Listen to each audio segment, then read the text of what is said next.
শরীয়তপুর চাঁদপুর আঞ্চলিক মহাসড়ক ফোরলেন সম্প্রসারণের কাজ এতে বন্ধ হওয়ার পথে খুলনা চট্টগ্রাম রুটের সহজ যোগাযোগের পথ।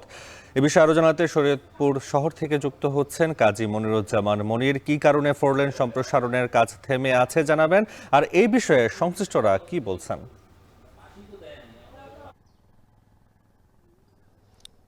নাফি, মূলত অধিগ্রহণ জটিলতার কারণেই এই ২৯ কিলোমিটার মহাসড়কটির কাজ কিন্তু বন্ধ রয়েছে। আমরা বলতে পারি যে ২০১৯ সালে সড়কটির নির্মাণ কাজ শুরুর জন্য কিন্তু সড়ক পরিবহন ও সেতু মন্ত্রণালয় একটি প্রকল্প হাতে নেয় এবং সেই প্রকল্পে ২৯ কিলোমিটার সড়কটির সম্প্রসারণ এবং সরলীকরণ এই কাজ নেওয়া হয়। তবে শুরু থেকেই এই সড়কটির যে জেলা প্রশাসনের পক্ষ থেকে যে জমি অধিগ্রহণের জটিলতা সৃষ্টি হয়, গত ৫ বছর ধরেও কিন্তু সেই জটিলতা কাটেনি, যার কারণে ৪টি প্যাকেজের মধ্যে ৩টি প্যাকেজের যেই ২৯ কিলোমিটার সড়ক, সেই সড়ক কাজের নির্মাণ কাজ কিন্তু বন্ধ রয়েছে। ২ দফায় এ পর্যন্ত দরপত্র কিন্তু বাতিল হয়েছে। দরপত্র বাতিল হয় কিন্তু ঠিকাদার কাজ করতে পারেনি, যার কারণে এই সড়কটির কিন্তু বেহাল দশা হয়েছে। এখন এই সড়ক দিয়ে দক্ষিণ পশ্চিমাঞ্চলের যে ২১ জেলা রয়েছে, সেই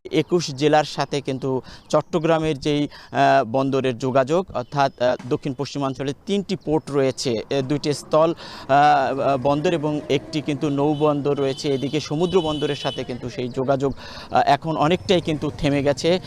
এই পথ দিয়ে চলাচলে আমাদেরকে এই পথে যারা চালক রয়েছেন এবং যাত্রীরা রয়েছেন, যে তারা অন্তত ৬০ থেকে ৭০ কিলোমিটার পথ কমে, সময় কমে এবং সড়কের দূরত্ব কমায় কিন্তু এই পথটা তারা সহজে বেছে নিয়েছিল। কিন্তু সড়কটি দিন দিন এই মেরামত না করায় বা এর উন্নয়ন কাজ না করায় কিন্তু সড়কটি এখন চলাচলের অনুপযোগী হয়ে পড়েছে। প্রায়ই কিন্তু এই সড়ক দিয়ে দুর্ঘটনা ঘটছে এবং যার কারণে এই সড়ক এখন কিন্তু একটি ভয়াবহ পরিস্থিতি বিরাজ করছে। এবং আমরা জেলা প্রশাসনের সাথে কথা বলেছি, তারা বলছেন যে এই খুব শিগগিরই এই প্রকল্পের যে অধিগ্রহণের জায়গা, সেই জায়গা তারা করে বুঝিয়ে নেবেন এবং তারপরেই কিন্তু সড়ক বিভাগকে তারা বুঝিয়ে দেবেন। মোট ২৪৪ একর জমি অধিগ্রহণের কথা রয়েছে, মাত্র ৭২ একর জমি জেলা প্রশাসন সড়ক বিভাগকে বুঝিয়ে দিয়েছে, যার কারণে এখনও এই কাজ নিয়ে অনিশ্চয়তা দেখা দিয়েছে। প্রকল্পের মেয়াদ কিন্তু ২০২৫ সালে শেষ হওয়ার কথা। পুনঃ দরপত্রের জন্য আবারও সড়ক বিভাগ কিন্তু কাজ চালিয়ে যাচ্ছে। তবে এই সড়ক কতটা বাস্তবতার রূপ নেবে সেটা নিয়ে কিন্তু সংশয় প্রকাশ করেছে সড়ক বিভাগ। তো এই সড়ক দিয়ে চলাচলে দুর্ভোগ দিন দিন বাড়ছে, এমনটাই কিন্তু চালক এবং এখানকার যাত্রীরা আমাদেরকে জানিয়েছেন। নাফি। কাজী মনিরুজ্জামান জানাচ্ছিলেন যে শরীয়তপুর চাঁদপুরের আঞ্চলিক মহাসড়ক ফোরলেন সম্প্রসারণের কাজ স্থবির হয়ে রয়েছে। একই রকম অবস্থা রয়েছে ব্রাহ্মণবাড়িয়া আশুগঞ্জ আখাউড়া ৪ লেন মহাসড়ক। সেখানে নির্মাণ সামগ্রী স্বল্পতা অর্থ সংকটে পুরোদমে শুরু হচ্ছে আশুগঞ্জ আখাউড়া ৪ লেন জাতীয় মহাসড়কের অবশিষ্ট অংশের কাজ। ফলে নির্ধারিত সময়ে কাজ শেষ হওয়া নিয়ে তৈরি হচ্ছে সংখ্যা। বিষয়ে আরো জানাতে মহাসড়কের ঘাটুরা এলাকা থেকে যুক্ত আছেন আজিজুল সঞ্চয় জানাবেন যে নির্মাণ সামগ্রীর স্বল্পতার কারণ কি, কাজ শেষ করা নিয়ে ঠিকাদারি প্রতিষ্ঠান বা কি বলছে?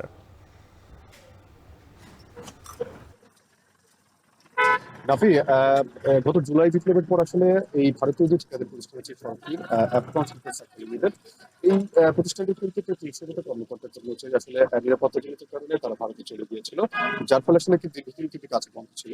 প্রায় ৩ মাস বন্ধ থাকার পর কিন্তু নানা চেষ্টার পর তাদেরকে ফিরিয়ে নেওয়া হয়েছে বাংলাদেশে এবং তারা গত নভেম্বরে প্রথম সপ্তাহ থেকে কাজকে শুরু করেছিল। তবে আসলে দীর্ঘদিন ধরে কিন্তু তারা একটু অর্থ সংকটে ভুগছিল, যার ফলে আসলে তারা এই যে সড়কের আসলে যে প্রধান যে নির্মাণ যে হচ্ছে অর্থাৎ রড এবং পাথর, সেগুলো কিন্তু তারা আসলে দীর্ঘদিন ধরে কিন্তু তারা এই ভারতীয় কিন্তু তারা এই নির্বাচন তারা আনতে পারছে, যার ফলে আসলে এখন কিন্তু এই কাজে কিছু স্থবিরতা বিরাজ করছে।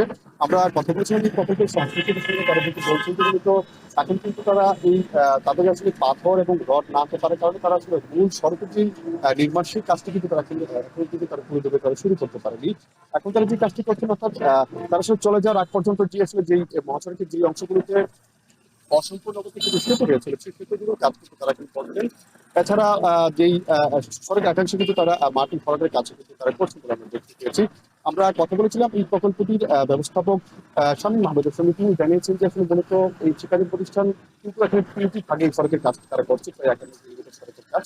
ইতিমধ্যে প্যাকেজ 1 এর যে কাজটি সেটি কিন্তু 62% এবং প্যাকেজ 2 এর যে কাজটি আসলে 56% পর্যন্ত সম্পন্ন হয়েছে। এটা আসলে এই প্যাকেজ 1 এর যে কাজটি আছে যেটি আসলে আশুগঞ্জ নৌবন্দর থেকে সরাইল বিশ্বরোড পর্যন্ত সেই সড়কের কিন্তু তারা আসলে এখনো কিন্তু সেই সড়কের যে 62% যে কাজটি করেছে সেই কাজের এখনো কিন্তু পুরোপুরি তারা বিলটি পায়নি, যার ফলে আসলে তারা কিন্তু নতুন করে এই যে প্যাকেজ 2 এর যে কাজটি আসলে করেছে সেই কাজটি কিন্তু তারা পুরোপুরি তারা শেষ করতে পারবে মূলত অর্থনৈতিক সুবিধা হবে। শামীম আহমেদ বলেছেন যে আসলে ঠিকাদার প্রতিষ্ঠান তাদেরকে জানিয়েছে যে এই মুহূর্তে তাদের কাছে পর্যাপ্ত পরিমাণে নির্মাণ সামগ্রী থাকার কথা, অর্থাৎ রড এবং যে পাথর সেগুলো কিন্তু তারা আসলে আনতে পারছে না, সেজন্য তারা কিন্তু কাজটি তারা শুরু করতে পারছে না। এছাড়া কিন্তু তাদের এই যে অর্থনৈতিক যে সংকট, সেই সংকটের কারণে কিন্তু তারা আসলে কাজটি তারা শুরু করতে পারছে না। সেই জন্য আসলে কাজ কিন্তু আসলে এই যে প্রকল্পটি আগামী 2025 সালের জুন পর্যন্ত শেষ হতে সেটি কিন্তু আরো প্রায় 1 বছর পর্যন্ত মেয়াদ বাড়তে পারে বলে আমাদেরকে জানিয়েছে শামীম আহমেদ। তো আমার কাছে এই ছিল নাফি এই আশুগঞ্জ আখাউড়া সড়কের যে বর্তমান পরিস্থিতি সে নিয়ে সবচেয়ে তথ্য। নির্মাণ সামগ্রী স্বল্পতা, অর্থ সংকটে পুরোদমে শুরু হচ্ছে না আখাউড়া আশুগঞ্জ 4 লেন জাতীয় মহাসড়কের অবশিষ্ট কাজ, এবং এই কারণে নির্ধারিত সময়ে কাজ শেষ করা নিয়ে শঙ্কা রয়েছে। বিষয়ে জানাতে ঘাটাল এলাকা থেকে যুক্ত ছিলেন সহকর্মী আজিজুল সঞ্চয়। দেখছেন